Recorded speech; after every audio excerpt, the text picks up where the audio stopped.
পাকিস্তানের ইসলামাবাদে অনুষ্ঠিত সাম্প্রতিক আলোচনায় কোনো স্থায়ী সমাধান না আসায় ইরানে আবারও বিমান হামলা চালানোর বিষয়টি বিবেচনা করছেন যুক্তরাষ্ট্রের প্রেসিডেন্ট ডোনাল্ড ট্রাম্প। যুক্তরাষ্ট্রভিত্তিক প্রভাবশালী সংবাদ মাধ্যম দ্য ওয়াল স্ট্রিট জার্নাল মার্কিন কর্মকর্তাদের বরাতে জানিয়েছে, সম্ভাব্য বিমান হামলার পাশাপাশি আরও কিছু কঠোর পদক্ষেপ নিয়েও ভাবছে ওয়াশিংটন। এর মধ্যে অন্যতম হল হরমুজ প্রণালী অবরোধ, যা ইতোমধ্যে ঘোষণাও করা হয়েছে।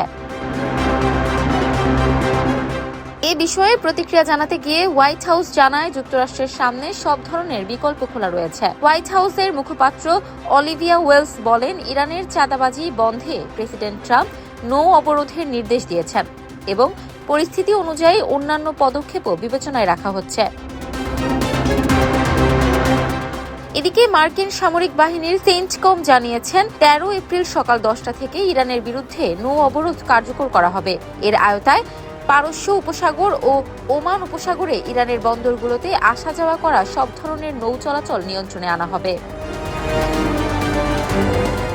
সেন্টকমের ভাষ্য অনুযায়ী এই অবরোধ ইরানের উপকূলীয় এলাকায় যাতায়াতকারী সব দেশের জাহাজের ক্ষেত্রে প্রযোজ্য হবে, যা বৈশ্বিক জ্বালানি সরবরাহ ব্যবস্থায় বড় প্রভাব ফেলতে পারে।